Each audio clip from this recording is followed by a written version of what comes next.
back. Bool Boys Pod, episode 64, 65. We're getting up there. Hello, Brian. Nice to see you after a couple of weeks. How you been, brother?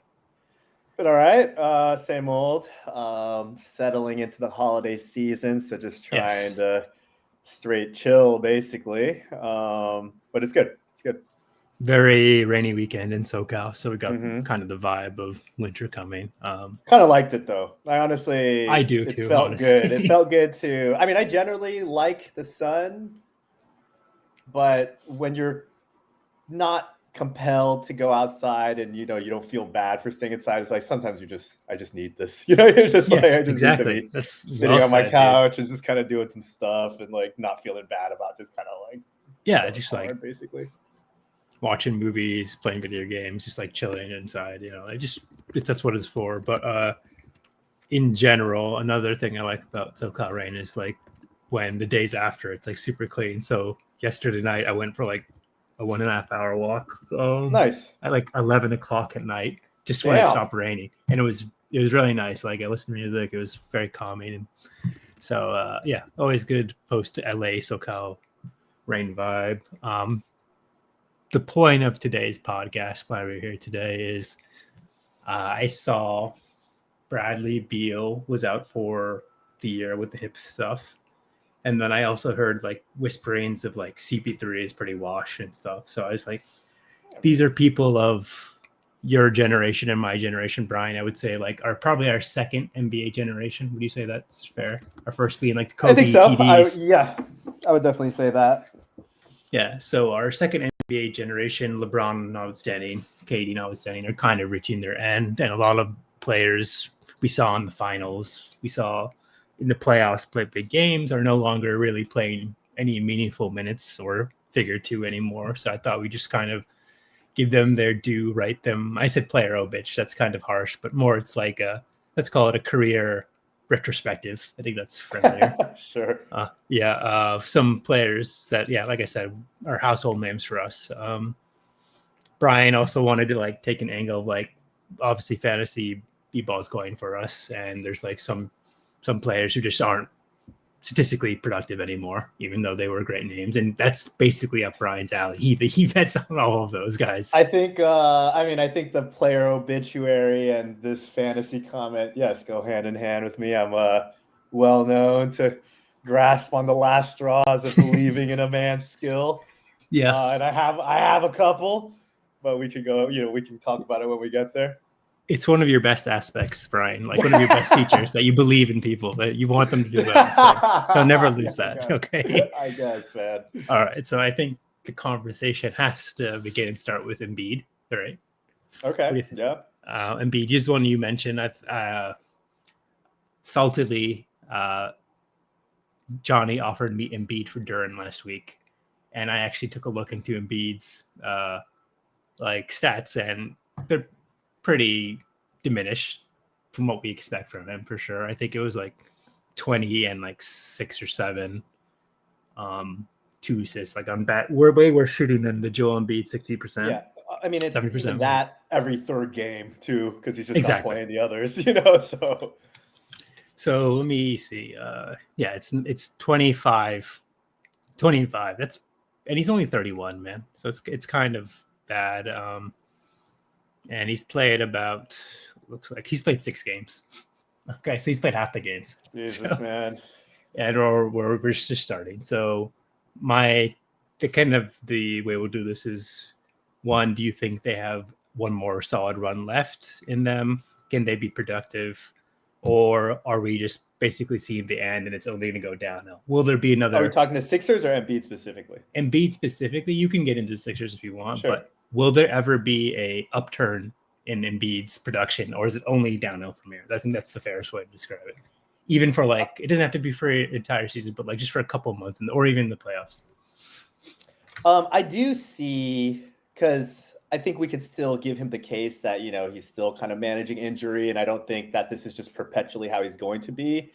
So I don't think it's going to be a continuous downfall permanently until the end of his career. I do think he'll have times where he'll kind of level out and again, maybe this is me giving hope. I could see him reaching a point. Yeah, I think it'd still be every other game or, like still missing games in between. I could see him get to 25, which, on decent shooting and 11, 10, let's say 10 boards. I think he could still get to a double-double. I don't know if he could average that for a full season.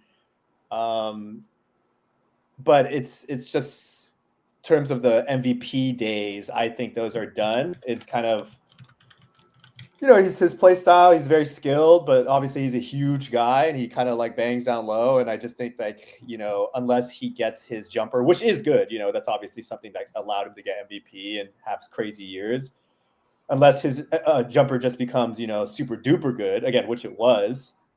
But it was always in complement to his threat in size and the paint and the footwork, which I think that will be on a continuous downturn. So as a career, I don't think it's going to continuously go down forever, but I think we'll see some stretches of 25 and, whatever, let's say 10 to 12, and people will be like, oh, is Embiid back? Is Embiid back? And then, the next week, he'll kind of just regress back to not playing games. And I just don't think he'll be able to play enough games to get momentum to be considered a very valuable player again, unfortunately. So it looks like 2 knee surgeries in the last 16 months, 18 months. And left knee is basically done. He's a massive guy, man.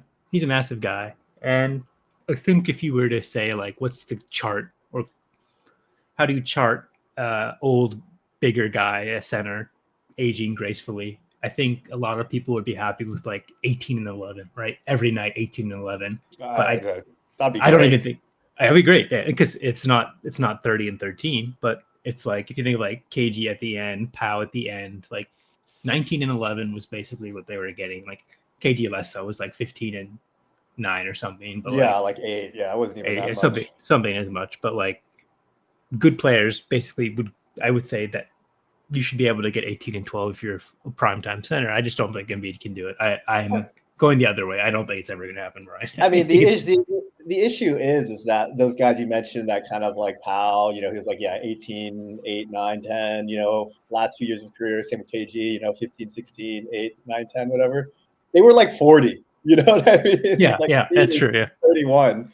So that's why I think there's still some juice left to squeeze. And I do hope he's able to find a role, whether it's on the Sixers or, whatever, how this pans out. And again, I could be wrong and I hope I'm wrong, but like you said, where it's kind of the second option center, even third, just kind of bruising center. I hope he's able to find that role, but given his contract and everything, it's I think that's kind of a big factor into what is going on as well. It's what do we even do from here, in terms of the Sixers as well.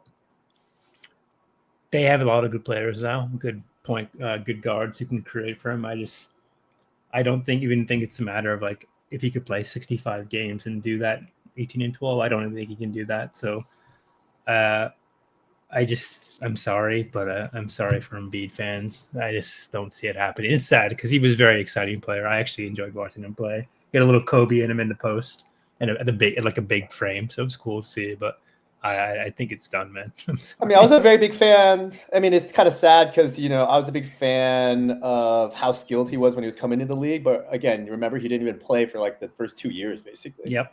He had 10 games or however many games for the first couple of years. And you saw flashes of oh God, this guy's crazy. And then when he finally got it together, it's yeah, he got an MVP.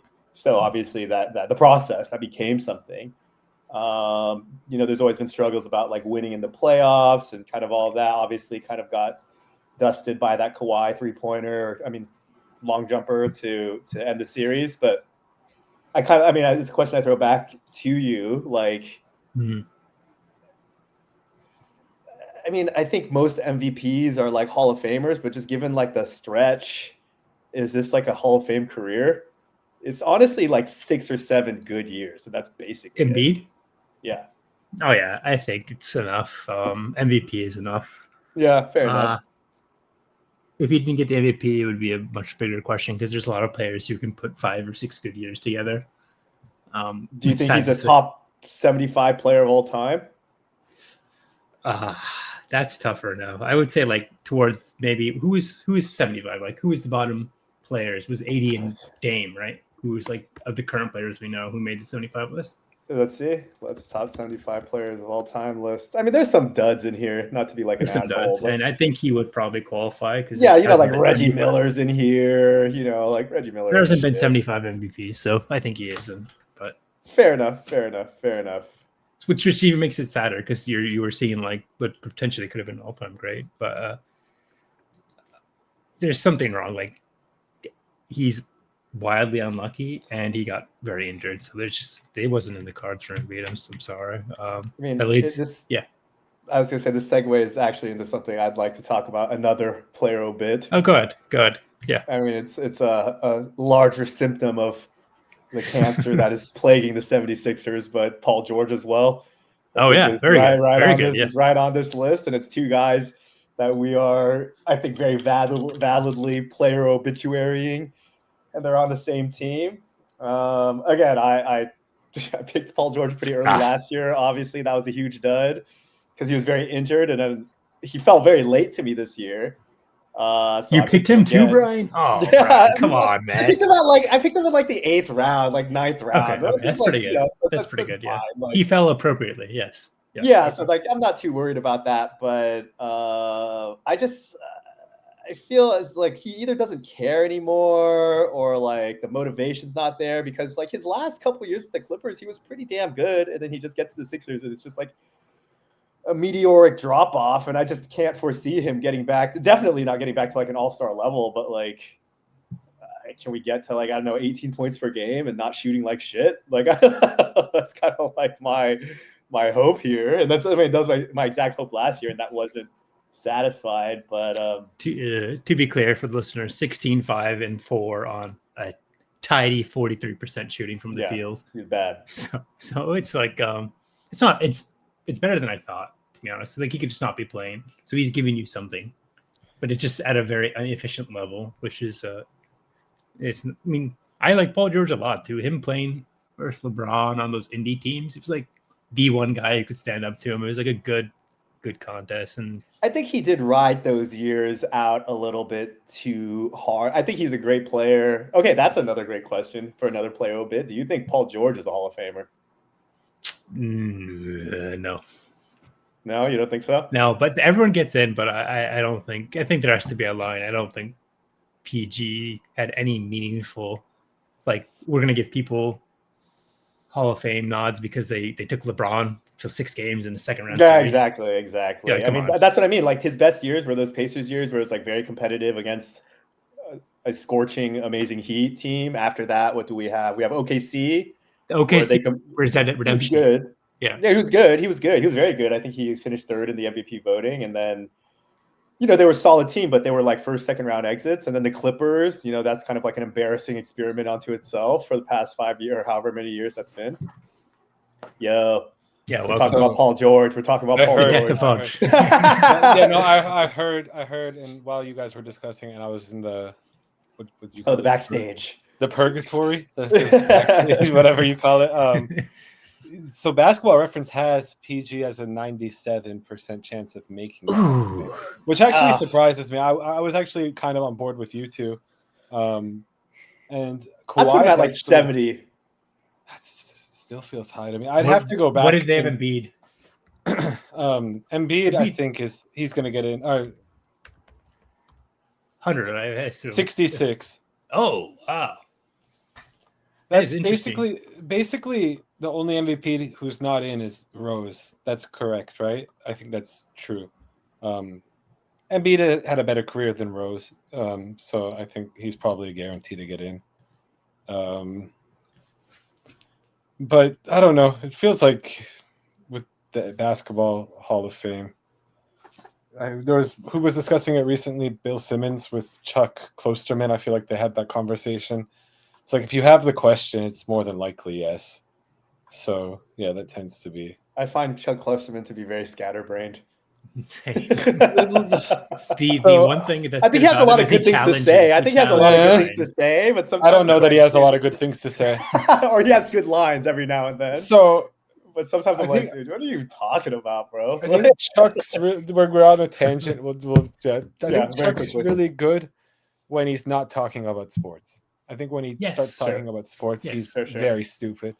And I think the problem with Chuck is that he's been built up as like people tout him as a smart guy. So, you start to believe you're a smart guy and that all your ideas are like valid and intelligent. And I actually Ben Solak corollary. Ben Solak is actually not bad. Ben Solak at ESPN has been pretty good. I never was as down. I was never as down on him as other people. But I do get it. He gets shown up a lot on Twitter when he tries to do his film breakdowns, and I think he's been humbled a few times because it's like, dude, you're completely wrong on your analysis of this quarterback's play, and actual quarterbacks are telling him this. It's like not a great look. But yeah, the smart. I think Malcolm Gladwell is probably the biggest charlatan in that field, like the dumbest smart guy out there. He's public opinion has turned on him considerably. I like his books. I used to like his books. Yeah, I did too. And then he started saying crazy shit. Outliers. It's like an interesting concept. Too, yeah. I haven't kept up. But to return the discussion back. Yeah, Paul George. Basketball. Paul George. I just think specifically the 76ers, they have exciting young talent. Tyrese Maxey's really freaking good. Edgecombe's pretty sick. McCain. I don't know how. I can't say I'm deeply entrenched on how they could figure this out, but I do think they need to do something so that they can let those young guys shine. So, basically. To catch Sheebs up, we just talked about Embiid, and then we Brian segued into PG. Like both of these players, I think Brian thinks Embiid has one more go in him. I'm out on both of them. I think what are you defining a go as? So let me define the go. I said like Brian is that. Good. I think he'll have stretches of like 25 and 11 for 2 weeks, and people might be like, oh, it might be coming, and then he'll like skip a week and then like kind of just disappear and then kind of do what he's doing right now. I think he can do that. I think what he was doing now before he got injured again is like his go. Like he's a valuable player in spurts, I feel like is ultimately what it comes down to. It's just sad to see what it's become because I do miss like dominant Joel. It was very entertaining. Exactly. Paul George, I think, is a shakier proposition as like a valuable piece on a team, but I don't know. Fair enough. Okay, let's move on. We don't need to say anything about CB3, right? He's just done. Anything about his career? His last year. It's his last year. Last year. I don't think it's. I mean, there's no question here. It's his last year. Premier point guard during our time, and now. He got a lot of the big guys paid. He didn't make the finals, right? Was he on that? He did. Team? He made the Suns. Suns, yeah, he was on the Suns team. He's the reason they basically scorched by that would be his premier like achievement, I suppose, being big in the union or whatnot, Players Association. No, his achievement is he's like a top 10 point guard all time. Top 5. People are going to say top 5 in the moment, but I do think when you look out, it's more top 10 than top 5. For sure, I agree. He's high on the assists leader list all time. Steals, yeah. Chris Paul is one of the all-time greats. The great floor raiser, they say, but he kind of capped out on the ceiling, right? That's the general discussion is some bad playoff losses there for sure, and he got old really fast. It felt like. Yeah, 3 years ago he was still productive, right? And then now, he was like hitting mid-range jumpers in the key. That was like a nightmarish thing to watch when you were on the opposite side of that. It was like with 100% accuracy, Chris Paul's going to do is behind the back in the middle of the lane, go up with a mid-range jumper and like make it 100% of the time. And it was like, fuck, this is like unstoppable. And then it felt like when he went to Golden State is when it started to like dip. Maybe the year before. And I barely even remember the Golden State year. Do you guys remember any of him on Spurs? Just having he was good last year actually. He was valuable. Maybe valuable. He contributed and was not 7 assists per game. Washed. It's pretty good. Pretty good. He was serviceable is probably the word I'm looking for. There we go. Serviceable. But you just throw it up there and Wemby gets anything. So it's like he had them organized. I actually think he was pretty valuable to like have around that young team. This year I don't know. That's just that team in general. Playing anything. We might need to just have team obits, honestly. All right, that's a good segue because the next two are on the same team. AD Clay. They're not a team obit, but those I don't have obits. I have an obit for Clay. I don't have an obit for AD even close. Go ahead for Siebes. You missed the last two. Go ahead for Clay. Man, just what I think he's been playing a little bit better lately. He still plays. Out of the list I found, he's one of the few people who actually still plays. So he just got fucked, dude. He got fucked by that dumbass GM that brought him over there. That's actually like really what happened. Pretty much. Like there's a level of like sympathy I have for him because it's like he didn't sign up for this shit. He signed up to be like with what a generational distributor and like shot creator. And he ended up being stuck with a team full of like massive dudes who can't play makeup by themselves. And he's having to do a lot of shit off the dribble when that's not what he was brought there to do. So let me ask you this question. Let's say they trade him. He gets to a better situation. Can he still be a productive playoff player? What's productive? He's not a starter. No, that doesn't have to be starter. He'll be coming off the bench, but like, can you play him and he won't get exposed if he's not shooting well and like be a huge defensive liability because of him getting up there in age? He's not the defensive presence if you had him he as was like used to. A seventh or eighth guy, maybe you would be okay.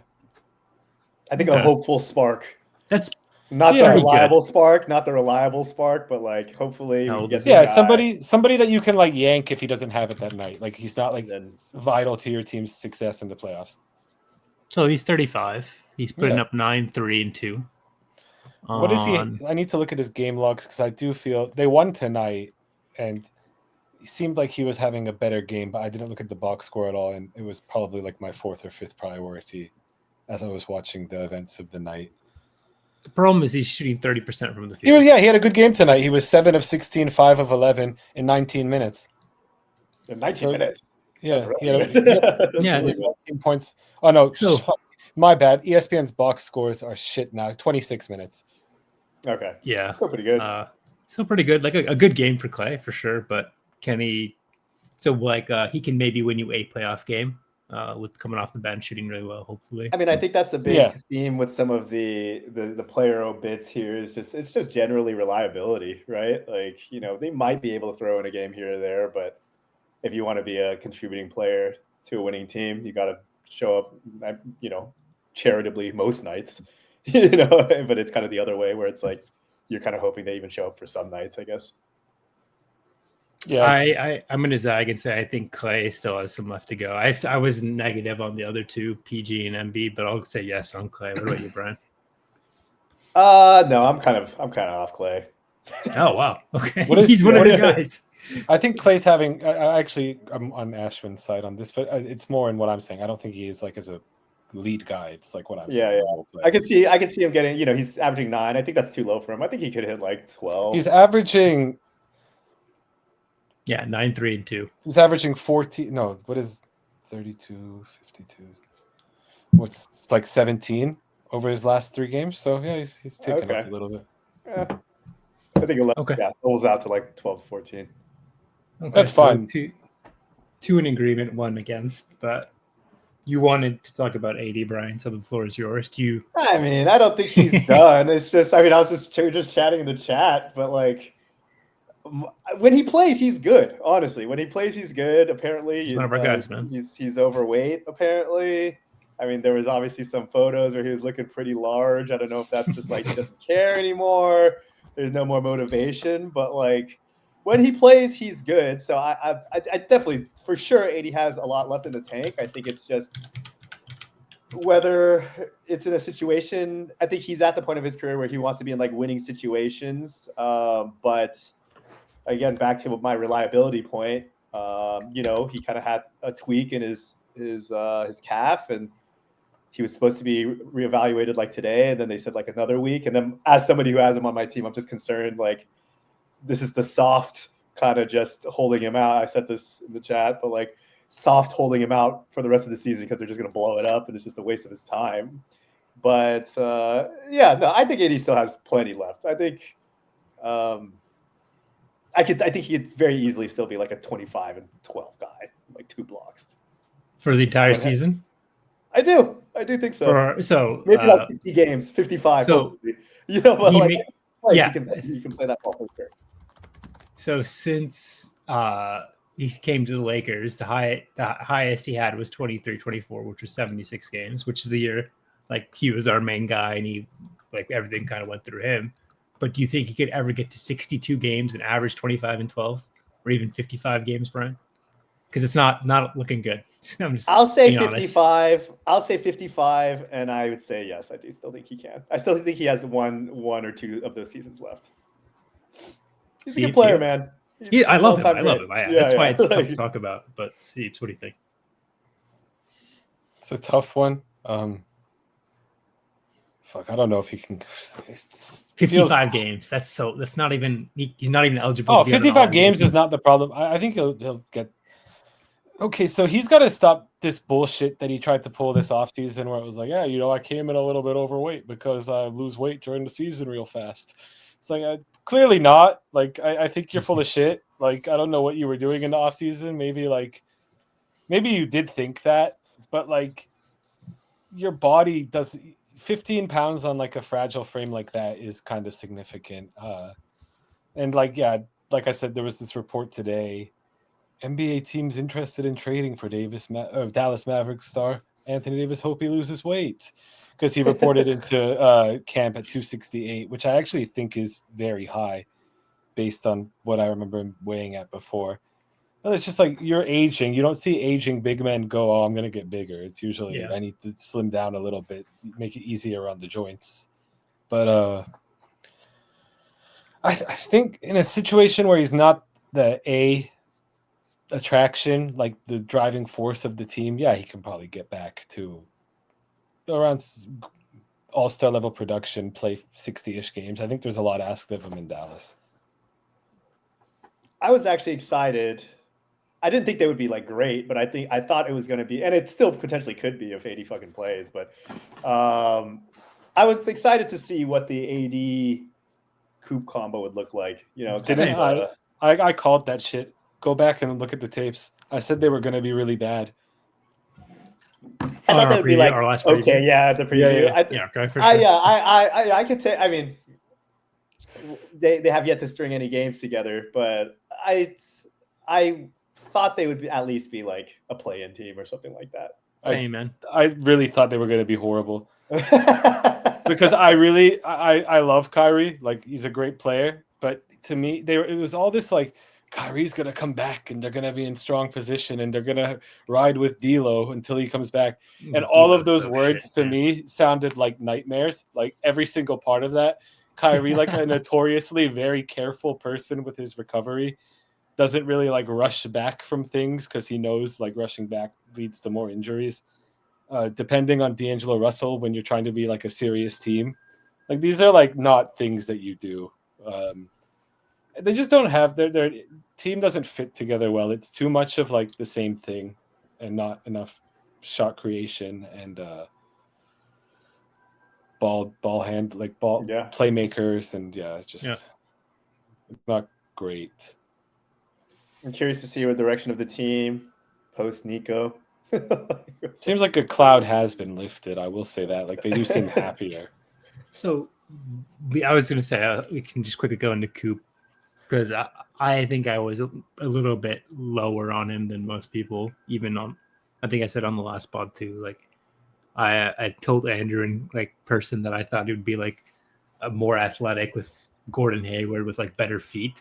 And now seeing that's pretty good. Gordon Hayward was pretty good. I think it wasn't a slight. Like it wasn't. I think he's going to be a good player. I think we do this thing. Not to interrupt you in NFL discussion, people always have the tendency to like want to compare the black quarterback to a black quarterback from years past. I think we do it it's an NBA thing too. It's like, or you should be able to make a cross-racial comparison. Yeah, of course you can. I don't really like the Cooper Flag Gordon Hayward comparison because I think Cooper has a way higher defensive ceiling, but maybe not the scorer potential that Gordon had. So here's me taking my lumps and saying, from what I've seen, I think I actually was a little bit too low on him, and he might be better than I thought.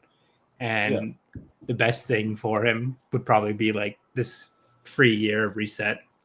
where he thought the team was going to go one way. It's not going to go that way anymore. The players he thought he was going to play with are probably not going to be there anymore. So he has like a free year to just like really try things. I think people like saying like he shouldn't play point guard. I disagree. I think now is a perfect time for him to work on his ball handling, work on passing, work on his shot. Like there's no pressure now. And so this is a very good thing for Cooper Flag. And what year is Wemby? Wemby's in year 3, right? We should be really talking about Coop in year 3, I think, and seeing like if he's making the similar jumps, not to Wemby, of course, because Wemby's crazy, but like to a first round pick. I think year 3, young first round pick. I think year 3 is probably when you want to look. So I'm giving him a free pass until then. What do you think?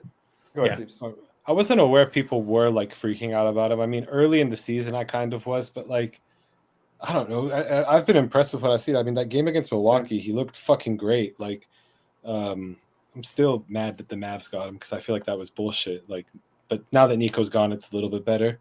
But I don't know if he's like gonna be like this superstar scorer, face of the league type player that I think maybe some people were hoping for. But I do think like he has like all NBA potential. It's pretty evident. Like, I think maybe what he is like, you know, that like fantasy that Scotty Barnes lovers have in their head of like what Scotty Barnes can be. And now we're in like what year 6 of Scotty Barnes, and Scotty Barnes is who he is, which is a great player. Like I like Scotty Barnes a lot, but like he's not the face of the league as the homie Darko said he was.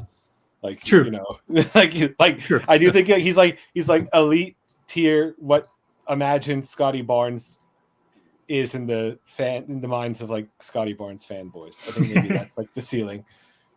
I mean, even today, Cooper 21, 2 blocks, a steal, 5 assists, 8 boards, 9 of 16. That's pretty good. Yeah, against a really good defensive team. Yeah, so I agree that I don't think that he will be a super megastar. I think that was kind of leaning into the kind of great white hope narrative, but I agree with Steve. I think he's going to be like an all-star, like potentially perennial all-star level player. He looks very fluid, has a lot of skills for somebody who's only 18. He obviously, you know, he plays pretty aggressively. You know, he goes for blocks. I'm trying to think of a comparison, but I don't know. I feel like, I mean, the one that sticks out in my head, I don't even think it's a great one, but maybe just because we're just talking about him, but like PG with less handle or something like that. You know what I mean? Like more brute force PG, maybe. Yeah. Something like that, you know, kind of like a lengthy, kind of good defensive wing. But I'm pretty high on him. And I had mentioned, like, I think a lot of the criticism is just because so many of the other rookies in this class are so good also. It's like, oh, why isn't Cooper just killing everybody? But it's a talented class. And again, he's 18. These things take time to develop. So I still am pretty high on him. Yeah, for sure. And there's a lot of pressure to find the next American great players because of like you could say, are you top 4 or 5 or like all European or like overseas or something. So like I think people are US really patriotic American NBA fans are looking for the next great American player. I think Cooper Flag is a good chance. Well, there's Ant. There's Ant. That's why he's not in like the top 5. He doesn't want to be the face of the league. Yeah, he said that recently or something like that. Okay. Anything else on the Dallas Mavericks? We said bye to Embiid, CP3, PG, AD, Clay. Say bye. I'm not saying bye, dude. 2 of those guys are on my fantasy team. I ain't saying bye. That should tell you all you need to know, Brian. My team's okay. Yeah, your team's better than mine. So, I mean, the one that started the conversation was Beal. So, do you guys really? Let's start with the clip. We'll finish with the Clippers, and then we can say a quick fire for the other people out of my list. But Beal and Kawhi. So Beal is obviously out for the year. He's 34, 33. He has to be older than that. There's no way he's only that. He's 32. 36. What? 32? Yeah. Whoa. He's the youngest person on the list, but he is. That makes sense. That actually makes sense because I remember Brian and I, when we were at USC together, we watched that Wizards series up together, and Bradley Beal and John Wall were like the hot new pairing in the league, and it was like, oh yeah, this is a hype ass duo. And that was like, so that means we are older than Brad That's Beal a is ultimately my time point. capsule comment. Damn. Bradley Beal. So he'll probably come back to the league if he has a chance at 33 or 34, but that'll be like he won't have a contract, right? So someone will have to sign him on. He should go play in EuroLeague. He'd be okay in EuroLeague, although it might be too physical for him. It's sad though. Like he also was a great player, but you guys are all you don't think it's I wouldn't you think say it's done. great. I think he was a very, very good player. Brad Beal had like one or two really great. Come on, man. He was like 30 35-6 for one of those Wizards years. That was not a good year. 31, yeah. 31 was his highest. They won like 16 games when he scored 35 points. 35 rebounds and like 5 assists. Not 35. Yeah, but in my mind, Bradley Beal is like the consummate, like good but not winning player. Like he's of that. He became that. He became that. I feel like that's just what he was. When him and John Wall were together, I actually feel like he did winning things. Like sure, he tried a little harder. Then he became like the face of the franchise, and he got the no trade clause, and he just was like, "All right, this is sick." I don't really have to like have an eye on me. Like I'm just here. I feel like there are literally clips of him saying that. Of him basically saying I've got no trade. I became I'm chilling. really uncomfortable when it was like, yeah, I don't really want to go anywhere. I'm just here, you know. Like, and it was like, what are you doing there? Like, they don't want you there. Nobody wants you here anymore, and you're just like, nah, it's chill. I'm happy. So it made me feel a certain type of way about him when it was like everybody wants you gone, and you're just like smiling through it, like, no, I'm cool. I don't know. It's a weird vibe to give off. I take offense to that. He wasn't a great player, Brian. Like, he may not be a winning player, but you take offense. He was 31. He was 31, 5-4, almost 50, 40-90 club in that year. That's pretty good, man. It's a great year. Yeah. I said it's a great year. It was a great year. He played great that year. He had a few great years. I said that. Yeah, I agree with that. It's probably semantics, but when somebody's described as great player, I associate great player with winning. That's why I say he's like very, very good. But they were 34 and 38. So is Booker a great player? Yes, easily. I think he is. I mean, he's got to the finals. I think so. Yeah, but I think so. He's not a winning player anymore, is he? But he has one. His team's doing significantly better than people thought it would preseason. Yeah. I think he's a great player. I think Devin Booker is a great player. And he lost his co-star. His co-stars played like 1.1 games. Well, weren't those the years that Jay Wall was also out? No, I'm talking about this year. He's saying that's what I'm saying. Like, there were similarities. But, Wall had been traded at that point, I believe, or he was recovering from his injuries. His co-star, it is rough looking at this roster that Brad Beal had 34 and 38 and as an 8 seed. He had Westbrook. I remember that year.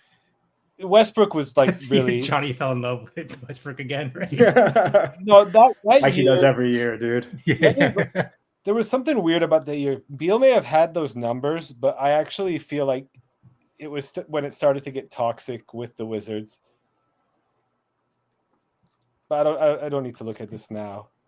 I feel like he was. I mean, that Russ year. I mean, it was only a year, but like he was still keeping like the triple-double streak going and like dragging them to the playoffs. So it kind of felt like Westbrook was the leader of that team. Yeah, exactly. I was like, I don't remember very clearly the narrative, but I do remember thinking like this is more or less kind of Russ running the show, basically. When you guys put it all out there, I can't believe I'm like the guy going to bat for Beal. But when you get Johnny on and he'd go to bat for Beal like harder than anybody on the phone. Yeah. I actually like you guys are convincing me that he's not really. It was really just a flash in the pan type situation. But the thing is, you're flashing. The flash in the pan to me came earlier than that because he had that one series where they went 7 against the Celtics, where it was like this is like a future like guy in the league. Like, that was like nasty Brad Beal. Like I really liked him early in his career. Yeah. I don't know. We're all out on Beal, right? I don't think he barely qualifies as like a significant player. He's an antiquated player because he can't move very well anymore. He doesn't shoot threes.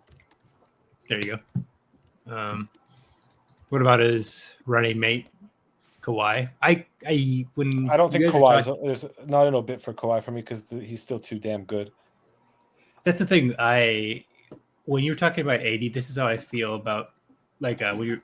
I kind of feel like they're similar. Like because he's on the team, the floor is instantly raised, and if he's healthy, the team can be really good. But the situation has to all the circumstances and situations have to be perfect for him to play. And so going forward, I kind of see a lot of similar, like he'll probably play 40 to 50 games, but there'll be like a lot of like, will he play? Won't he play? And when he does play, the team looks really, really good. Yeah, exactly. He puts your franchise in a stranglehold. I do feel like that's the one problem with Kawhi. Sure. Is like focal point. Your franchise is like in a holding pattern because of him. This legit has been 6-ish, 7 years of God, they look so good when he plays, but he barely plays. It's like it's been this for 6 years. I think that just is kind of the characteristic of having Kawhi. They fucked up the bubble year, and basically after that they've been cursed. I want to see his game because they were unhappy in the bubble. That's like what happened. You don't want to. It's bad. It's bad, Brian. Okay, which one? Okay. I just say his games played per year. Yeah, regular. It's not good. Last year was good, but not really. 23-24 was 68. That's pretty good. And then in the playoffs, what happened? Yeah, that's true. He got hurt. That's true. That is true. What an interesting career. I mean, I know Bill Simmons always says it, but as we're reflecting on it too, it's just like what a weird career, man. Like it's the weirdest career. Couple rings, looking goated as hell. You thought he was chill, but he's actually kind of leaves Popovich, gets angry, he's actually kind of a diva. Yeah, just kind of a leaves weird. again. Has like a weird camp. He's not, this aspiration. Yeah. This aspiration thing has kind of been swept under the rug. Like it's just like apple time. Just like weird stuff. Weird stuff surrounding him. But he's a great player. That's a great player. One of my. I enjoyed watching him play for sure. Underrated nightmare off the court. I feel like, but really tremendous when he's on the court. That's a very fair assessment, and I think all of us enjoyed watching him come up on the Spurs, right? Like. Him playing versus I was not rooting for the Spurs in those series. No, I'm a Lakers fan.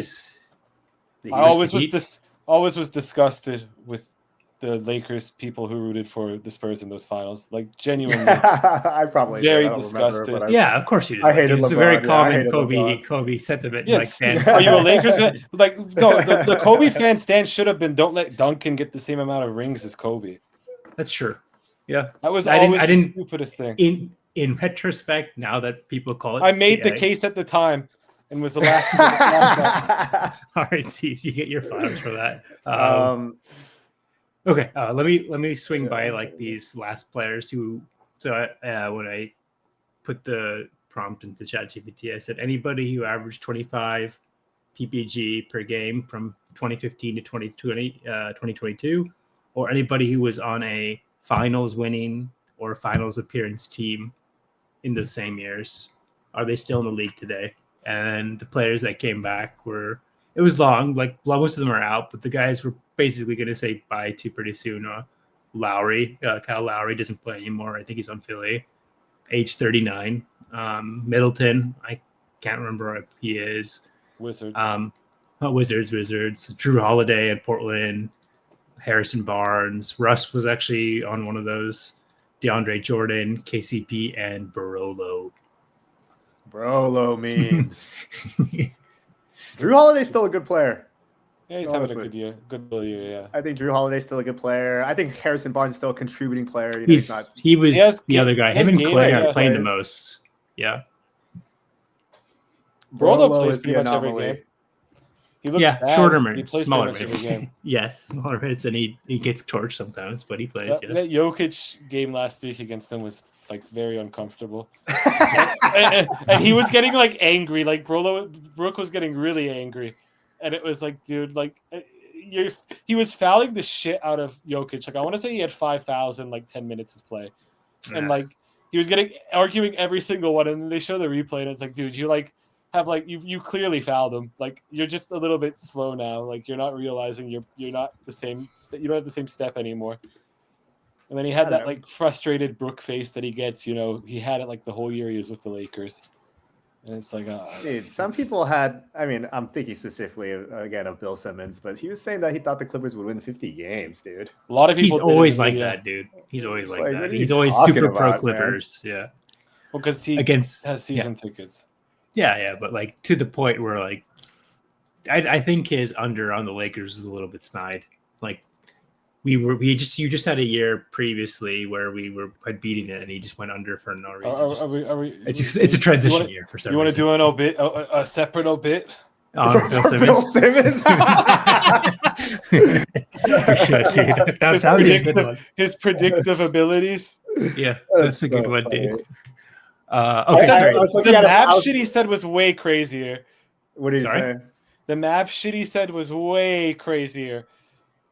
About what? He said they were like a fringe like contender or some shit. They'd win 50+ games. He's really high on Flag, man. Like he's I'm really high on Flag. I was asinine. No, I think the difference is he thought it might have been like an instant like Kareem Abdul-Jabbar type first round pick effect, where I think he's going to be like a project. He's going to be like Wemby year 3 or 4. He's going to be really good, and I think that's what's going to happen. I mean, that's life now, yeah, kind of. I mean, it was stupid. Cooper he should be a college freshman. He should have been a high school senior last year. He's extremely fucking young. Yeah, exactly. I mean, who was the last Impact Now rookie? Like winning LeBron. Impact Now? Christian Brown. I mean, like star Impact. Christian Brown's sick though. I like Christian Brown. I don't know. Winning now. Do you want to go through the first round picks? Tim Duncan, probably. Dame. Does that count? Dame was pretty good. I would probably go. I would probably say Tim Duncan is like the one at fourth. Like the true, dragging you to the playoffs, like contender. Not Ricochet. Wemby took a couple years. Paolo took a couple years. Cade took a couple years. Anth took a couple years. Zion was kind of good. No, we're talking. We're talking like winning, taking you to the playoffs in your first year. Let's set that. Blake Griffin. It's Blake Griffin in 2009. Yeah. They didn't win their first year though. Did they win their first year? He averaged like 24 and like it wasn't also like Blake is like Blake was a fake rookie. He was injured rookie. He was the injured rookie. Yeah. Oh, okay. I guess I don't recall that actually. I forgot. But yeah, he missed his first year. Magic. It's probably TD. For like the true probably Tim Duncan legend off the bat type of shit, basically. I don't remember D Rose. I don't know how they did this rookie year. Maybe D Rose, not Dwight. Because if you recall when Dwight came into the league, it was like, oh, maybe he's a power forward. Yeah. Sure as hell as an Anthony Bennett, not Ben Simmons. Was it Elton? Did Elton Brand do well right off the bat? I kind of recall that being a case. That was in 1999. Yeah, man. Shout out Elton Brand, bro. Regardless, that's a long ass time ago. No, it takes these guys a couple of years. The Bulls were terrible this rookie year, so my apologies. He was the rookie of the year, though. Yeah, he was rookie of the year. Elton Brand was really good right off the bat. Yeah. Elton Brand was so sick until he fucked the Clippers. He was very sick. Back when the Clippers were like likable, and he fucked them. He's in like Mike. The Maggette years. I was so excited, dude. I was excited to watch Baron Davis and Elton Brand together. Oh, that's so sick. And then it never happened. Elton went to Philadelphia in the middle of I remember that. Baron's given interviews about that. He's like, I only went to the Clippers because Elton was going to stay. And then I get like this call that Elton left for the Sixers. And I was like, what the fuck? Like, he was like really pissed off. So yeah, Elton Brand, great player. Maybe not somebody you want to do business with. Okay. Last two I forgot to mention, and then we'll wrap this up, is from people who were on finals appearance team was Bam and Hero. And the only reason I'm noted is because their other two teammates, Lowry's done, but the other two teammates, Jimmy's on the Warriors and Duncan's on Detroit. It feels like they have a better shot of doing something significant in the rest of their career, just by virtue of being on those teams, than Adebayo and Hero. Anything for them too? They're not. But they're not even. Tyler Hero is 25 years old. I don't like Tyler Hero as a player that much, but no. It was just the quirk of what I put in the engineering. They were on a 2020 Heat team. They were on a 2020 Finals winning Heat team, and they're still there. Adebayo's 29. Adebayo's 28. Hero's 27 or 28, I think. So There's definitely Hero's still a older than I lot thought. to go for these guys. Bam is a But winning player. Bam is a winning player, but will he leave there? Like, I don't know. Like, I feel like he's gonna waste the rest of his good years on the Heat, and they're not gonna do anything, which is my fear. But he'll have a fulfilling career. Is it all about titles? Not for everyone. Not for everyone. You're right. That's a good point. I think Bam is a weird player to me. Like, I really like him, but it's not quite as bad as Sabonis. But you do wonder, like, what your ceiling is with a player like him being one of your like top 2 or 3 players. Yeah, he can't be a 2. He's a little bit small. He's a little bit small for the position he plays, but he doesn't really have like the skills to be a true 4. But defensively, he's elite. He's just a weird player to work around. I mean, the Pistons did it with Ben Wallace, I guess. You think he's too small to even be a true 4? He's not. He's not skilled enough to be a true 4. He's too small to be a true 5. I see.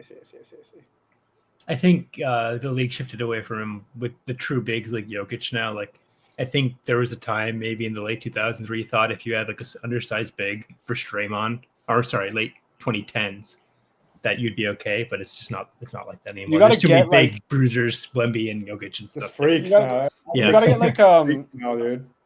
Khalil Ware actually, if he like pans out to be like the star that he's flashed at times, that could be a really good pairing with Bam because he's a little bit taller, much more skilled. That like the modern Rashid and Ben Wallace. That's a throwback. Yeah. Okay. Any other players you think qualify under this conversation? Yeah. Anything from a fantasy perspective, Brian? Any players you're just done with, or did we touch them all? I think we touched them all. It was just mainly Paul George, to be honest. What about like DeMar DeRozan, DeMontis? DeMontis isn't obit, but I don't know what. DeMar's having a good season, so I'll take that back. I looked at his stats now. Yeah, it just feels like the team in general is an obit. And probably my favorite train wreck we've had in a while. The Kings? Have you followed the Doug Christie press conferences? Because they're very funny. I haven't. What has he been saying? So there was a game. It was before a game last week. He came out and he gave this impassioned speech. We're gonna get this right. Like this is what Sacramento. I love this city. We're gonna represent the city. There's gonna be ups and downs, but for all the haters and naysayers, get off the train now because we're coming. The King show's coming, baby. The next game they come out and they lose by like 40 at home to the Hawks, and he pulls all the starters 5 minutes into the third quarter. And after the game, he goes on this 12-minute rant. I would recommend going and finding it. I'll watch it. Okay. They lost to the Spurs today. Basically, yeah, they lost. They got blown out by the Spurs today without Wemby. Yeah. But he basically says that was an embarrassment. I'm ashamed. That was a shameful. I everything about that was bad. Like I texted all my rookies and said that shit's not gonna fly. Like what the vets were doing, that shit's not gonna fly. I don't want them to get those bad habits that they're seeing. I wish I had a jersey on. I can't move at 55 years old, but I could at least use all 6 fouls. Like, he really went in, and it was like, oh man, like this is like a really very like the angriest press conference we've had in a while. But yeah, probably my favorite moment of the season so far is Doug Christie's 12-minute rant after they lost to the Hawks. Maybe one of the funniest things I've seen. I don't think they've won since then, and I'm not sure they've lost by less than double digits since that rant, actually. So looking rough. And also trouble in paradise. That's also, I'll give you damn if they're winning. As long as 3 very funny guesses. So if they fired Doug Christie, I'll let you each get like a guess as to a very humorous who's rumored to be the interim coach, and it's rather humorous. His daughter. The owner's daughter. No. It's somebody who, like a former NBA coach, but like a rather funny one. I have no idea. He coached in college for a bit after his NBA stint, and now he's back on the bench with Doug Christie. I have no idea. So he's an assistant coach currently? Yeah, on the Kings. You're gonna cheat, but it's very funny. I don't know. You already bested me. Just say it. It's Mike Woodson. He would be the interim, apparently. Damn. Really? Jesus. That's kind of crazy. I thought you were going to say like I see Leandro Barbosa and Oh no, that would be all right. Mike Miller and Bobby Jackson. I love Bobby Jackson. I used to love watching him. Mike Miller's with the Kings right now. I just Google search assistant coach Sacramento, and it says for the 25-26 season. It includes Bobby Jackson, Mike Miller, Chris Darnell. Bobby Jackson has been with the Kings organization for a minute. I don't think Mike Miller's there. Okay. But yeah, Bobby Jackson has been there because he was the G League coach for a while. Maybe he's on the actual bench now. But it would be really funny if Mike Woodson returned as the coach of the terrible Kings. That to me is the number one Timo bit, even over the Clippers, because like they have to blow it up. Yeah. Like Sabonis has to go, and not an easy player to trade because who wants Levine or DeRozan? DeRozan can play well, but like aren't they getting paid a lot? The Clippers could want Levine. He's still good. All right. Not a winning player, but if you're looking at the Clippers, no. But if you're looking at the Clippers, you're just trying to do fucking anything. Yeah, I don't know what's wrong with the Clips. Harden's playing well, right? Have you seen anything, Sabes? Yeah. I started watching the Clips a lot. What's wrong? Really old. Can't guard on the perimeter at all. Zoo looks like he lost a lot of weight over the summer, and it kind of looks like it's made him a less forceful player, which is the downside for a player like him losing weight. They're slow as fuck. They're old and they're really slow. Like you're looking at Ty now, and he's playing. They're two young dudes who I don't know what the ceiling of. One of them's Kobe Sanders. The other one is Miller, I believe is his name. Yeah, and like they look okay. They're not bad, but they clearly are like Ty Lue trying to throw something out there and see if it works. Like they had a lineup the other day that was Harden, Zubac, Derek Jones, Chris Dunn, and what was the other shooter they had? Wasn't that basically their team from last year? Well, it was just the point being you had three non-shooters with James Harden, and I can't remember who the other player was. It was an okay shooter, and it was just like this is nightmarish, and their offense looks terrible most of the time. Like it's really Harden doing everything, and they can't really get good shots. They're depending on Harden to do a lot for them. Mm-hmm. I don't know. I think they're pretty fucked if I'm being blunt about it. I don't see a really good path forward. No coaching adjustments by a really good coach could fix that team. He's trying. That's generally what happens with them. He's trying. Something. They don't have the talent. Their rosters, the losing Norm Powell really hurt. It's fair. It's pretty clear now. That's fair. That's a good way to describe it. I don't have any more particular players. Any other teams or players you want to get into? I think that's it for me. Yeah, okay. I don't have too much. Yeah, I appreciate you going through the exercise. So just quickly before we go, any Bool or busts? I have quite a few, so I can go last or I can go first, whatever you prefer. My quick Bool is just I'm going on vacation in a couple of weeks with my cousin. Nice. This is Vietnam. No, this is Japan, right? Japan. Justin's going with his cousin, so we'll probably meet up. So I'm just looking forward to it. Again, holidays. It's been a long year, so I'm kind of just checked out. But that's my big Bool. Same. Anything else? That's all. All right, Steve. Anything? I have the Bool of the year. I feel so. Okay. Let's see. It's not. It's a news item. Maybe you guys have seen this Bool, but I feel that I should save it. So you can go. Okay, you want me to go? Fine. So I have 3 busts, a triple bust. Okay. First bust, Steve's will agree with, but just in general, off the news of Gabrielle's injury, just international break. Even in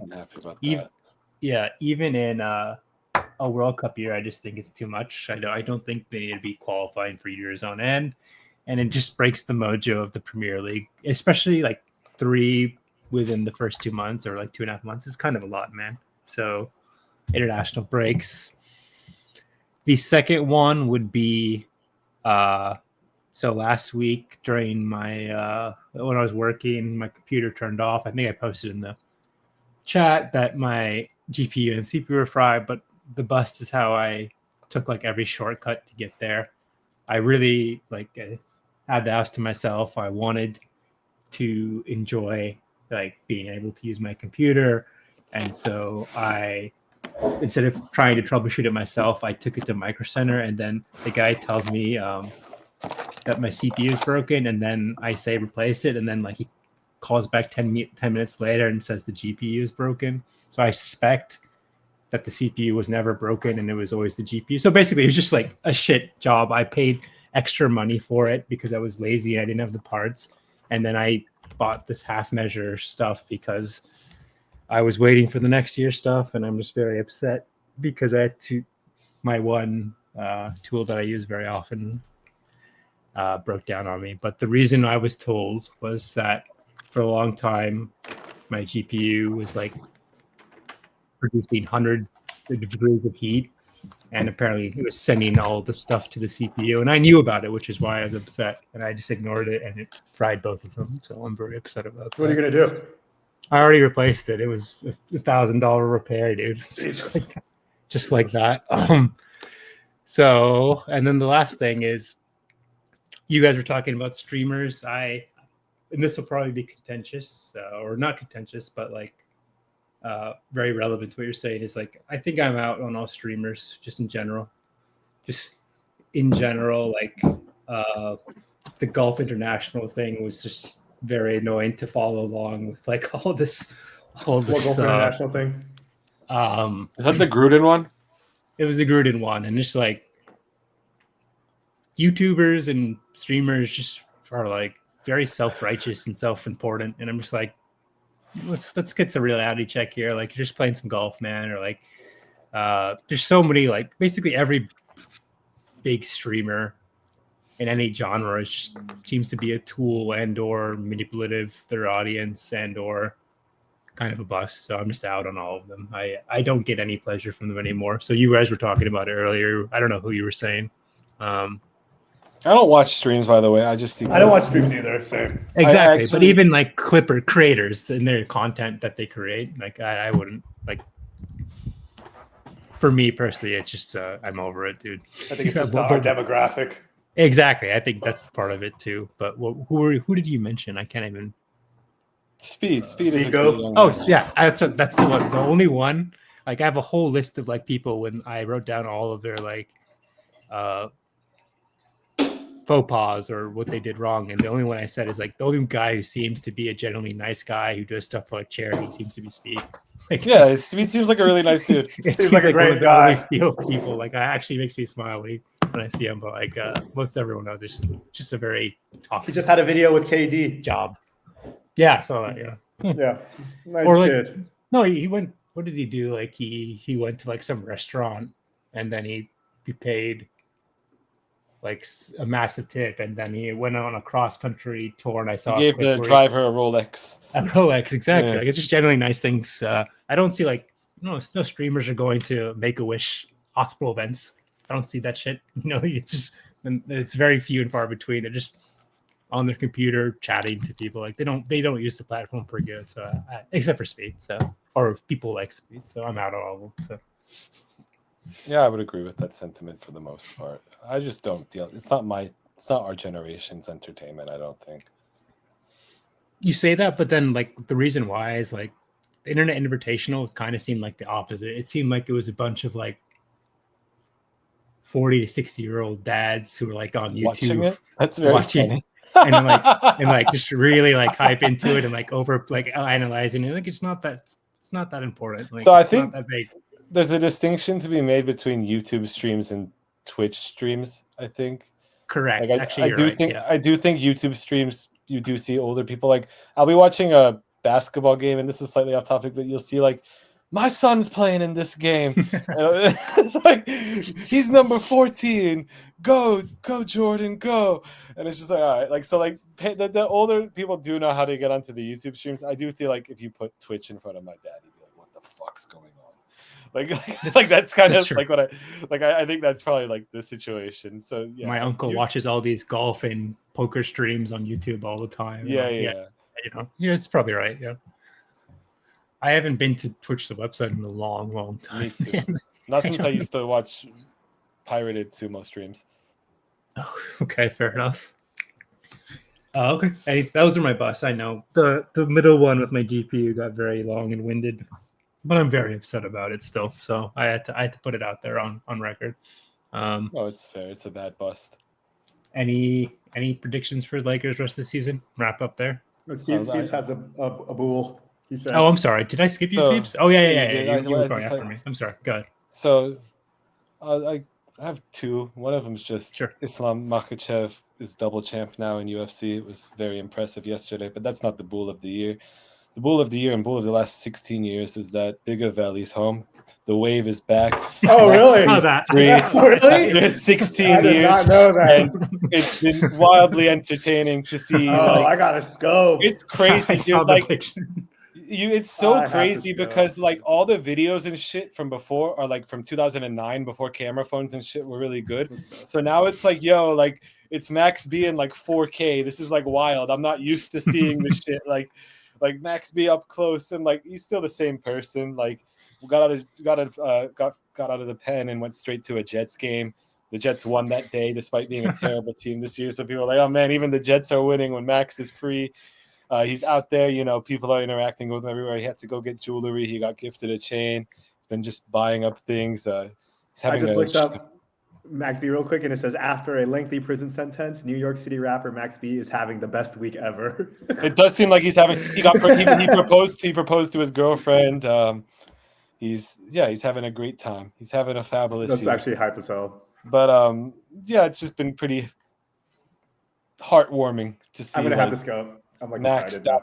into the world, the love he's getting, people recognizing all the contributions he made to hip hop before he got locked up. It's nice to see him getting treated like the legend he is, like I don't know what anybody expected, but it has been like it's like a king returning basically. He's getting a 9 years is a long time, man. I just 16. looked it up. 16, bro. Okay, it said on September 16th he pleaded guilty to No, aggravating. He got sentenced in 2009. Then he accepted a plea in 2016 to shorten his deal. Yeah. Oh shit. Arrested in 2007, 2009. Yeah, 16 years, and it's just been wild. Like seeing him out, really nice. Like very happy, brings a smile to my face. The first video that dropped was French greeting him like at the prison, and it brought I need to catch up on all this. Yeah. I need to catch up on all this. Imagine do you know like the scene from Shawshank where like 30 years has passed, he doesn't know what the world is anymore. Imagine going in and let's say there wasn't internet or like a very like way a good way to communicate with the outside world. You went in 2008, you were just coming off like The Apprentice. Donald Trump is The Apprentice. You come back to the real world 16 years later. It's not like you don't get news in jail. I know, but still, like if it was back then, imagine like how this 16-year period would have been crazy to miss. Yeah, it still is a crazy 16-year period to miss because technology has changed so much in those 16 years. Like I said, like the most startling thing is that he went in. The pictures and videos from before he got locked up are grainy, like they're like 480p, like that's what we were recording on back then. Now you're seeing him in like super HD, and it's just like wild, And yeah, it's nice to see. Like I knew he had kept the same positivity while he was in jail because I'd heard interviews, and it always like startled me. It's like I don't know how you can be so positive, but it's nice to see like he still is the same. He's still the way of God, still Bigger Val, Max Bigger Valley's back in the flesh, and I'm excited to see what he does. He's already working on music. He has his return show scheduled for like January 17th in New York. I don't know. I might have to make a trip out there, but shit sold out like instantly for both dates of his tour, because he is a god in that city, deservedly. And yeah, happy to see him out. That's the Bull of the last 16 years, possibly. Yeah. That was a good one. And it made me smile because I saw it, but I didn't process it. So thank you for bringing it up again. Yeah. Anything else, Zeus? No, that's I felt I should save that one for last. Yeah. Yeah, that was good. All right. Okay. thank you both for joining. As always, we'll meet up a couple weeks from now. I think Siebes and I can talk some soccer. I also want to get Siebes' opinion on the football season because I don't know much about NFL. It's been very enjoyable for me from a fantasy standpoint. I don't even know what's going on. I'm just winning. All my top guys were on bye this week. I still put up the most points in the league. I'm just having I'm knocking on wood because it's just been too good. Johnny. I tied Andrew by 2 points. It was very lucky. Fantasy basketball's ass. Just a terrible game. And I don't mean to complain, but 5 out of my top 6 picks missed 2 more games. That's kind of a bust, man. Probably I don't really know. I just know Darius Garland is soft, like really, really soft. I can't stand him. Like I actually really dislike him. Seems like a nice young man. Don't get me wrong, but I am literally losing weeks singularly because of him. Yeah, I'm sorry to hear that. We are in the same division though, are we? So maybe I'm not that sorry to hear that. I don't know. I'm not. I'm probably gonna be Sacco. My care is very low. I'm feeling like Kobe in 15 16. The game's gone, dude. There you go. There's a plug for your team. I almost changed my fantasy team name to Kobe 2015-16. Oh, dude. Why besmirch our guy like that, dude? Because I know it's about how I'm feeling. Oh, okay. Like this may be the last tad go around. Like I don't know how much more I can do this shit. It's terrible. Damn, dude. Okay. Fair enough. On that somber note, we'll end and we'll see you next week or next episode. Have a good night, guys. Peace.